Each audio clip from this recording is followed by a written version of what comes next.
안녕하세요. 이 세션에 오신 것을 환영합니다. 저는 구글 클라우드에서 커스터머 엔지니어로 일하고 있는 김종옥입니다. 저는 오늘 크게 두 가지 주제를 다루려고 합니다. 먼저는 스토리지와 데이터베이스가 어떻게 발전해 왔는지 간단히 살펴보겠습니다. 그리고 구글 클라우드에서 데이터를 저장하기 위해 사용할 수 있는 몇 가지 옵션을 살펴보겠습니다. 마지막에는 이 부분을 좀 더 살펴보실 때 도움이 될 만한 몇 가지 정보를 공유 드리도록 하겠습니다. 그럼 먼저 스토리지와 데이터베이스의 역사부터 살펴보겠습니다. 스토리지가 처음 등장했을 때를 되돌아보면 실제로 머신에 물리적으로 연결된 방식이었습니다. 그래서 여기 왼편에서 DAS라고 하는 직접 연결 스토리지 개념이고요. 이때 저장소는 실제로 로컬 머신에 데이터만 저장할 수 있었습니다. 이를 위해 물리적으로 완전히 연결되고 이것은 사용하고 계신 PC의 하드디스크와 비슷하다고 볼 수 있습니다. 하지만 사람들은 데이터를 좀 더 쉽게 공유하기를 원했고 네트워크를 통해 어떻게 데이터를 연결할 수 있는지 고민하게 되었습니다. 그리고 이러한 생각은 다양한 방식으로 발전을 했습니다. 이것이 진화하는 한 가지 방법은 스토리지만 이동하고 네트워크를 통해 데이터를 가져오는 것입니다. 파일 시스템을 시스템이나 컴퓨터의 로컬에 두고 네트워크를 통해 블록 스토리지를 원격에 둡니다. 블록 스토리지는 좋은 원격 성능을 제공하기 때문에 이것은 선호되는 모델입니다. 여기서 기업은 개별 시스템의 스토리지를 중앙 스토리지 풀로 통합하기 시작합니다. 고성능 블록 스토리지를 중앙에서 관리하며 네트워크를 통해서 데이터를 필요로 하는 어플리케이션에 전달할 수 있었습니다. 그래서 일부 고성능이 요구되는 곳에서는 성능이 꽤 좋았습니다. 그러나 조직의 다른 사용자 간에 파일을 공유하려는 경우에는 어려움이 많았습니다. NAS라고 하는 네트워크 연결 스토리지의 파일 공유는 이런 점에서 좀 더 진화된 스토리지 옵션이었습니다. 여기서는 파일 시스템도 원격에 있습니다. 그리고 NAS의 경우 모든 사용자가 파일 시스템에 연결해서 파일을 사용하고 공유할 수 있습니다. 공유의 관점에서 보면 굉장히 좋아졌습니다. 그러나 문제는 조직의 많은 사용자가 많은 파일을 공유하기 시작하면서 특히 권한 관련한 부분에서 복잡성이 증가하는 문제가 발생하기 시작합니다. 그렇기 때문에 폴더와 계층 구조, 메타데이터 확장을 관리하기 위해서는 기업들은 대규모의 확장 가능한 고성능 파일 시스템을 구축해야 하는 어려움이 있었습니다. 이런 부분들이 실제 스토리지 관련해서 수년 동안 발전해온 방식입니다. 그리고 최근 새로운 스토리지 클래스가 등장을 했고 실제로 가장 먼저 클라우드에서 대중화되었을 것입니다. 바로 객체 스토리지입니다. 여기서 목표는 정말 많은 양의 비정형 데이터를 저장할 수 있는 것입니다. 그래서 비디오나 사진, 이미지를 생각해 보면 정말 저렴한 비용으로 정말 큰 규모로 저장할 수 있습니다. 퍼블릭 클라우드를 저렴하고 쉬운 방법을 위해 찾는 고객에게는 실제로 이것은 일종의 결실이라고 할 수 있습니다. 객체 스토리지에서는 보통 유연하게 많은 양의 데이터를 저장한 다음에 가끔 필요한 데이터에 액세스합니다. 그래서 이것은 매우 큰 절충안을 가지고 있는데요. 그것은 매우 간단한 API를 가지고 있었습니다. 사실 데이터를 사용자 간에 공유하는 것은 많지 않고 보통 추가만 하는 경우가 많은데요. 그래서 많은 양의 데이터를 원격으로 저장하고 매우 간단한 API에서 액세스할 수 있도록 지원하기 위한 절충안을 만들었습니다. 이것이 객체 API라는 새로운 API가 탄생한 이유라고 할 수 있습니다. 이러한 스토리지 관련해서 구글 클라우드 플랫폼 제품들을 살펴보면 가장 먼저 가상머신과 밀접하게 결합되는 블록 스토리지인 퍼지스턴트 디스크가 있습니다. 가상머신에 원격으로 마운트할 수 있는 형식이고요. 내구성이 강하고 VM이 다시 시작해도 데이터가 변경되지 않는 고성능 디스크입니다. 또 로컬 SSD 제품도 있는데요. 이것은 실제로 물리적인 컴퓨터 인스턴스에 직접적으로 연결되는 임시 스토리지입니다. 따라서 훨씬 더 높은 성능을 얻을 수는 있지만 데이터가 영구적이지는 않습니다. 만약 부서나 회사 전체에서 파일을 공유하려는 경우에는 클라우드 파일 스토어를 사용할 수 있습니다. 수년 동안 파일 스토리지 분야에서 일해온 넷앱, 델 EMC, DDN과 같은 파트너와도 긴밀하게 협력하고 있습니다. 그리고 구글 클라우드의 객체 스토리지 같은 경우에는 클라우드 스토리지가 있습니다. 이것은 대규모 데이터를 저장할 수 있게 해주는 구글 클라우드의 객체 스토리지 제품입니다. 그럼 이제 데이터베이스를 한번 살펴보도록 하겠습니다. 데이터베이스에서는 수년 동안 지속되어 온 전통적인 모델이 있습니다. 그것은 테이블의 레코드를 저장하는 전통적인 관계형 데이터베이스입니다. 데이터는 테이블의 로우 위에 저장이 되어 있고 이 데이터는 다른 테이블과도 쉽게 조인할 수가 있습니다. 그래서 데이터 관리, 저장, 조회를 쉽게 할 수 있는 매우 강력한 모델입니다. 그리고 이 전통적인 관계형 데이터베이스 시장은 IBM과 오라클이 주도하는 매우 거대한 비즈니스로 성장했고 매우 크고 전통적인 온프레미스 산업으로 성장을 했습니다. 이것의 이점은 적은 양의 데이터에 대해서는 정말 빠르게 조회하고 꽤 빠르게 저장할 수 있다는 것입니다. 하지만 프로덕션 DB에서 분석을 위해서 대규모 쿼리를 실행하거나 리포트, 대시보드와 같은 데이터를 쿼리하는 것은 좋지 않습니다. 따라서 ETL과 같이 알려진 프로세스를 통해 데이터베이스에서 데이터 웨어하우스로 이동하는 경우가 많습니다. 이러한 데이터베이스와 데이터 웨어하우스의 분리된 방식은 실제로 수년 동안 검증되어 왔고 많은 기업에서 데이터를 저장하고 처리하는 방식으로 사용하고 있습니다. 그리고 2000년도 초반부터는 얼마나 잘 확장할 수 있는지가 중요한 요인이 되기 시작했습니다. 정말 많은 양의 비정형 데이터가 만들어졌고 더 많은 장치가 인터넷으로 연결되고 또 다양한 유형의 데이터가 생성되기 시작했습니다. 이러한 데이터는 기존의 관계형 데이터베이스에서는 저장하고 분석하는 게 어려웠습니다. 그래서 몇 가지 보다 전문화된 유형의 시스템이 등장하기 시작합니다. 아마도 그 중에서 가장 유명한 것 중에 하나가 하둡일 것입니다. 하둡은 비정형 데이터를 위한 대규모 분석 플랫폼입니다. 이를 통해서 대량의 데이터를 정말 저렴하게 가져와서 대량의 일괄 처리를 실행하고 이에 대한 분석을 수행할 수 있습니다. 또 고객들은 희소한 데이터가 너무 많아져서 키값이 많아져도 이제 쉽게 데이터를 조회하고 싶어 했습니다. IoT 시스템 같은 경우에는 정말 많은 키밸류 형식의 데이터가 있습니다. 이런 데이터는 기존의 데이터베이스 시스템에는 적합하지 않았기 때문에 키밸류 형식을 저장할 수 있는 데이터베이스가 생겨나게 됩니다. 또한 고전적인 NoSQL의 키밸류 형식과는 다른 JSON 포맷도 저장할 수 있는 계층적인 데이터베이스가 만들어졌습니다. 이러한 새로운 NoSQL 데이터베이스는 종종 전통적인 관계형 데이터베이스에서 가지고 있는 아시드 속성에 대한 깊은 의미론을 가지고 있지는 않습니다. 그래서 다양한 형태의 데이터를 더 잘 지원하기 위해서 규모나 기타 요소 측면에서 트레이드 오프를 고려하는 경우가 많습니다. 그리고 가장 최근에는 대규모 스케일아웃을 고려하는 관계형 데이터베이스가 등장합니다. 기존의 전통적인 관계형 데이터베이스 관리 시스템은 스케일업 시스템이기 때문에 더 큰 규모로 운영하기 위해서는 점점 더 큰 시스템을 구매해야 합니다. 이것은 비용이 많이 들고 유연성이 떨어집니다. 또한 이제 단일 위치에서만 배포할 수 있는 한계를 가지고 있습니다.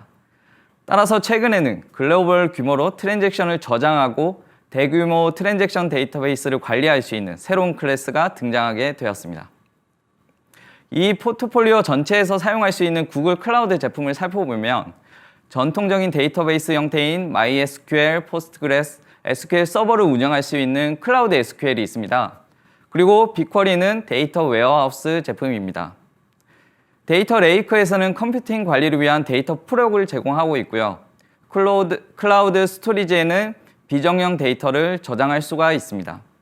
그리고 빅테이블은 키밸류 데이터 저장소이고요.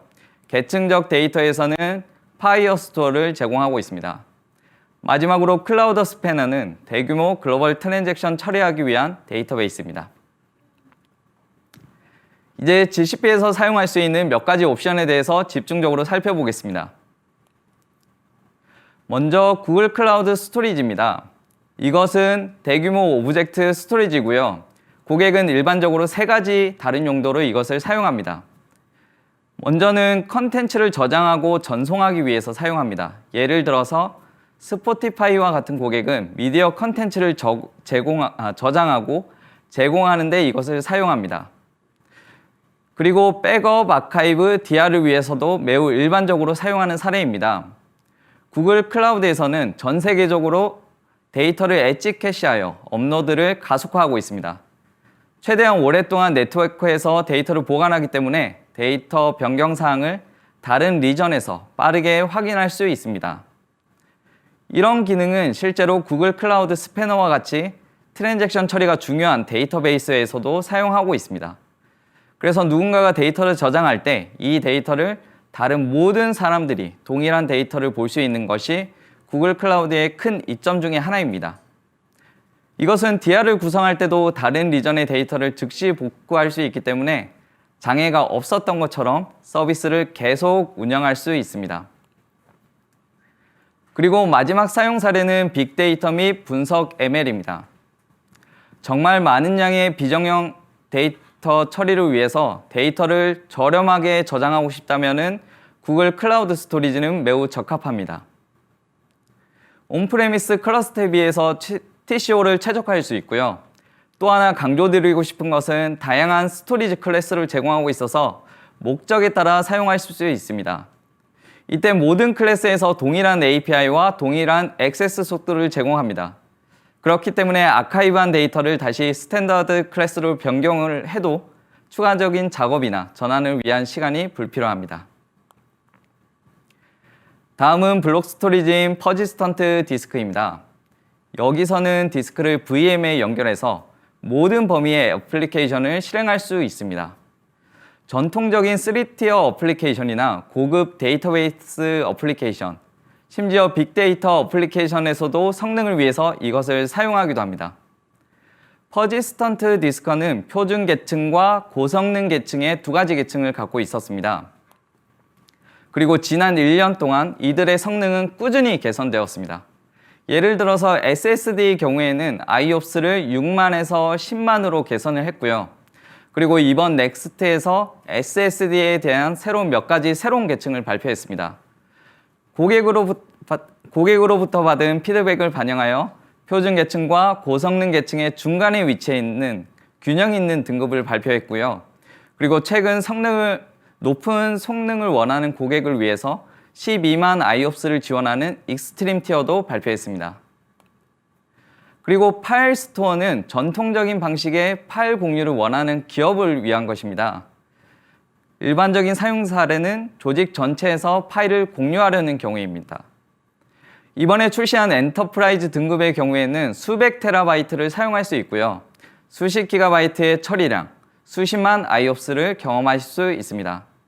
대규모 웹이나 처리량이 많은 미디어 렌더링 배치 워크로드가 필요한 고객들은 매우 유용하게 사용할 수 있습니다.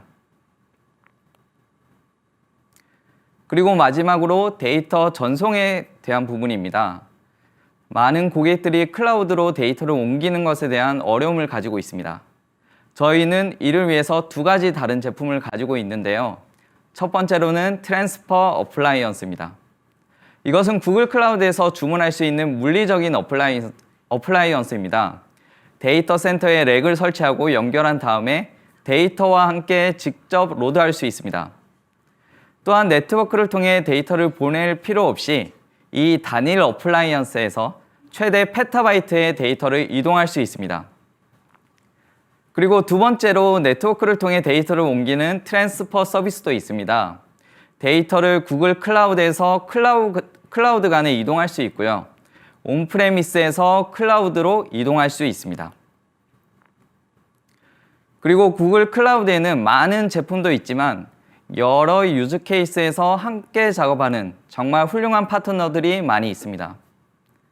우리는 모든 파트너와 긴밀하게 통합하여 고객들이 GCP에서 계속적으로 좋은 경험을 할 수 있도록 노력을 기울이고 있습니다.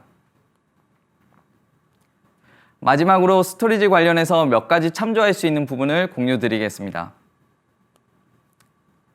이번 넥스트 세션 중에서는 활용 사례로 자율주행 기업인 누로의 인프라 사용 사례가 있습니다. 또한 파이어스토어의 역할을 좀 더 살펴볼 수 있는 세션과 구글 클라우드의 인프라의 복원력, 고가연성을 살펴볼 수 있는 세션이 있습니다. 그리고 몇 가지 참조하실 만한 문서와 교육 사이트의 정보를 공유드립니다. 인프라 관련해서 좀 더 알고 싶다면 살펴보시면 좋을 것 같습니다. 오늘 발표는 여기서 마치도록 하겠습니다. 감사합니다.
안녕하세요. 인프라스트럭처 클라우드 트랙의 두 번째 세션, 어디에 보관해야 할까요? 스토리지 살펴보기 듣고 오셨습니다. 저는 구글 클라우드에서 어카운트 에그제큐티브로 일하고 있는 박경미입니다. 라이브 Q&A를 진행하기 위해 세션을 진행해 주신 종옥님과 함께 인사드리게 되었습니다. 세션이 진행되는 동안 남겨주셨던 질문을 살펴보고 답변해 드릴 수 있도록 하겠습니다. 먼저 첫 번째 질문인데요. 퍼시스턴트 디스크의 익스트림은 SSD와 어떤 차이가 있나요? 라는 질문인데요. 네, 질문 감사합니다. 이번에 발표한 익스트림의 경우에는 처리량과 IOPS가 기존의 SSD에 비해서 크게 증가했습니다.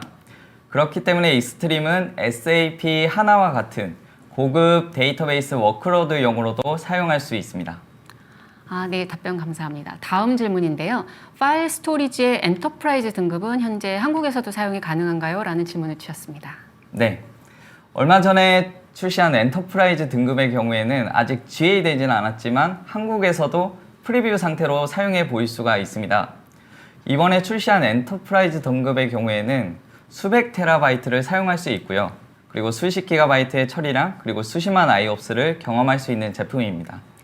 네. 깔끔한 답변 감사드립니다, 종님. 이제 마지막 질문을 살펴보겠습니다. 구글 클라우드 스토리지 클래스는 어떤 기준으로 선택을 해야 하나요? 라는 질문입니다. 네. 구글 클라우드는 크게 4개의 스토리지 클래스로 나누어져 있습니다. 스탠다드, 니어라인, 콜더라인, 아카이브로 나누어져 있는데요. 클래스에 따라 속도 차이는 없고 비용의 차이만 있습니다. 그래서 자주 사용하면은 스탠다드 클래스를 선택하시면 되고요. 그리고 자주 사용하지 않는다면은 그 기간에 따라서 니어라인, 콜더라인, 아카이브 클래스를 선택하시면 됩니다. 네. 답변 감사합니다. 마지막까지. 이제 다음 세션을 소개하고 저희는 인사드리려고 합니다. 다음 세션은 스토리지와 연결돼서 데이터 매니지먼트 스페셜리스트 C인 전영찬 님이 Always on 디지털 세상을 위한 데이터베이스로 혁신 준비하기 라는 제목으로 발표를 해주실 예정입니다. 클라우드 스패너, 클라우드 빅테이블, 파이어스토어를 좀 전에 말씀을 해주셨는데요. 전반에 걸친 혁신적인 기능들이 어떻게 차세대 어플리케이션을 지원하는지 그리고 실제 사례가 어떤지를 알아보실 수 있습니다. 다음 세션도 많은 시청 부탁드립니다. 감사합니다. 감사합니다.